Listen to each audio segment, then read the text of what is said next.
What is the definition of success? So what are you striving to achieve and why?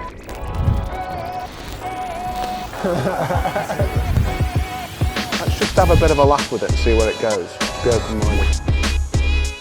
Who's the best leader that you've ever worked for? Or worked for, so not historical. And why? Okay. Best leader I've ever worked for.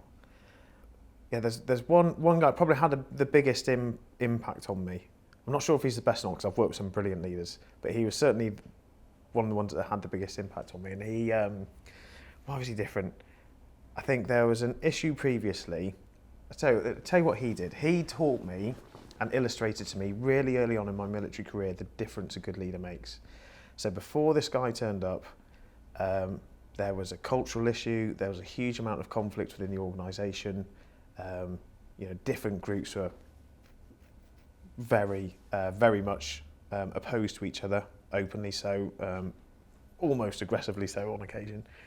And it just felt almost broken. And the impact that had on the morale of the people within that organisation was significant. And we did not feel like a team. At the time, to be completely clear, this was my first job as a Royal Marines officer, and within 3 months, I was at the point where I was there going, I'm not sure I want to be in the Royal Marines anymore.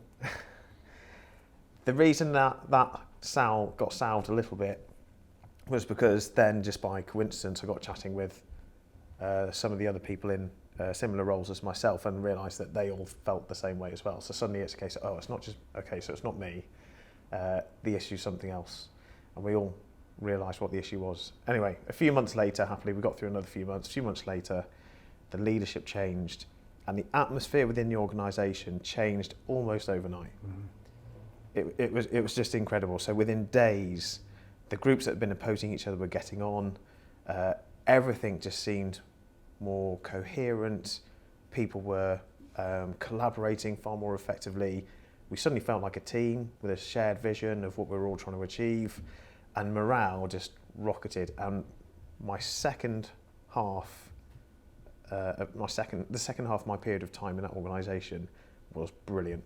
And that guy also started giving me some of the confidence around planning and how to break up a plan and make it, don't be afraid to flex it and adapt it to what you think is right, and to just trust myself and my own judgment a little bit more.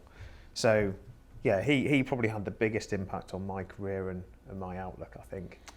And as I'm listening, I'm trying to think of, or listen out for certain points that might have contributed to that. One of the things you said was shared vision, which again I think leads through to a link with planning. But I guess a shared vision is it's back to the why thing. It's back to the what's the purpose, what's the motivating factors.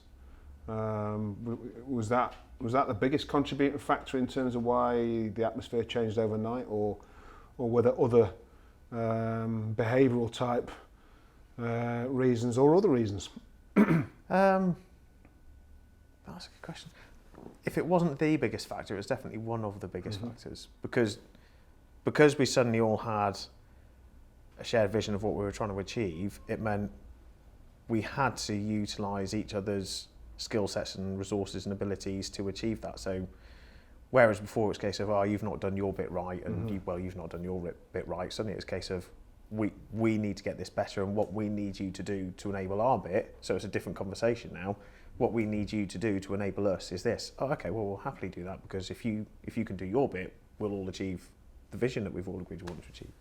So that ensuring that there was this shared vision and this shared ethos was incredible. But to say it wasn't just the impact that had on output, it was the impact that had on how much we enjoyed going to work every day. Yeah, which was significant. So there's another thing as well which got my attention. Sounded like a little bit of blame was creeping in prior to captain leader coming in and helping change things. But blame is the cultural cancer of teams. Yeah, I think so. Yeah, I'm not a big fan of the blame bit. We had a phrase: you can delegate authority but not responsibility. So much as you can say, look, this is what we need to do, you're in charge of that bit, absolutely fine. But if I was the leader, I'd know that actually it's my job to make sure my whole organisation delivers this output. If for any reason that doesn't happen, then I have to look internally. I've done something wrong. Either I didn't enable that person to achieve the job I asked them to achieve, or I didn't prepare them for it properly, or I didn't communicate it clearly, or I didn't detect that they were finding it difficult and give them the extra support. But as a leader, I think you have to accept that if something doesn't work out, you will have had a hand in that in some way, shape or form. Do you look back and think actually the way that individuals were trained there was brilliant, or it was a different level to the way that industry conducts itself, or do you see any differences? Because I've certainly seen a correlation associated with people that from the military. I haven't seen lots of sort of private sector training, I suppose, but from what I have seen, the two things I think the military training do very, very well that arguably is different is, well, firstly, when you go through a military training course, it's absolutely about team. And I think what the military are very good at right from the basic training. So if you turn up as a recruit into Cranwell or wherever it might be, or Sandhurst or Limpston, what you're taught is you don't want to be that person that lets down the person to the left and right of you. Mm-hmm. Everyone knows that if we don't do this, we're all going to suffer, or if we all achieve it, it's all going to be brilliant. Mm-hmm. Well, that's great, but what that means is I do not want to be the person that does something wrong that costs the whole team that outcome. And so you get this brilliant sense of duty and responsibility, not to some higher aim, but to the people you work with, to your friends and colleagues, to make sure that, mate, I am not going to let you down. We're going to nail this, and I'm going to absolutely dig out to make sure that this happens. And that sense of team ethos, I think, is just difficult to find in other places. I don't say it's impossible, but it's difficult to find anywhere else. And certainly military training is really, really good for make sure that you know that you are a part of a team, but you are critical to making sure that the team achieves its output and you do your bit. I just think that ethos, if it was applied within industry, it'd just be so powerful. I suspect that within the military and the fact that sometimes it's a difference between life and death might be a motivating factor to be like that. Maybe I don't know. Because why on earth can't businesses be like that? And some businesses are like that, but I can recount many instances where I've seen teams within businesses act absolutely not like that. They've got they look for enemies within the team, within the company, as opposed to if they really want an enemy, it should be externally. But is that contributing factor, or is it down to leadership? Is it down to great leadership? But I think it can be. I don't think it always needs to get, because everyone always says that when talk about leadership. Oh, the difference is it's life and death, and they're right. In the most extreme cases, when you're on operations, absolutely it can be about life or death. But I think as you go through various experiences in a military context, even if it's just on a training exercise, we know that if I don't do my bit, that person over there has to work 3 times harder to make up for it, which might be that they don't get to go on leave. It might be that they, don't get, or they might get thrashed or whatever. So physically, run through their paces physically and run around with a rifle above your head, which is hard work. But you don't want to be the person that caused that. And equally, you know that if that person over there doesn't do their job, then I have to work 3 times harder. So you become really appreciative and grateful for the fact that person over there is going to do their job, and you trust it implicitly, because they know that if they don't, I have to work harder, just as I know that if I don't do my job, they're going to have to work harder. So it no longer becomes about self, it becomes about the team and the other person, and making sure that I'm not going to see them off and they're not going to see me off. Because if either one of those things happened, the team effectively gets seen off. My opinion on what I've seen in some of the businesses I've worked for,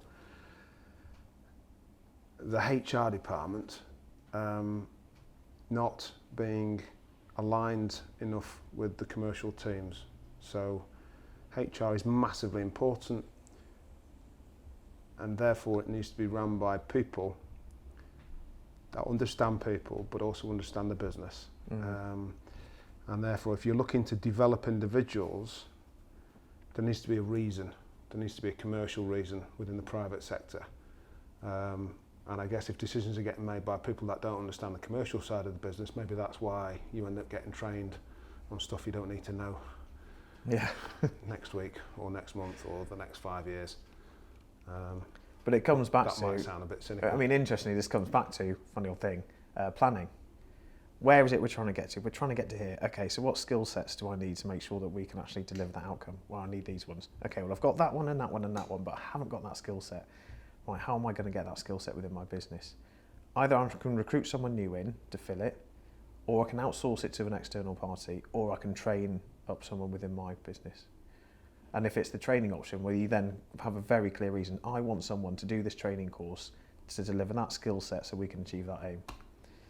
And you go, okay, well, what if I don't do that? Well, if you don't do that, I'm going to have to get these other 3 people potentially to try and cover it off, even though they're not really trained for it and don't really know what they're doing, which might mean they get it wrong. And if they get it wrong, there's time, energy and money spent trying to fix it again, which will then put us behind our plan and probably over budget. And so planning's really, really good, even when it comes down to human resources, to go, well, what skill sets do I need within my team and within my people? And well, okay, well, I need that skill set, so I'm going to allocate some of my training budget onto that person to make sure I get this. Planning's great for just giving that clarity of purpose and what we're doing and why. Yeah, so always love a plan. Have a bit of a laugh with it and see where it goes. Be open-minded.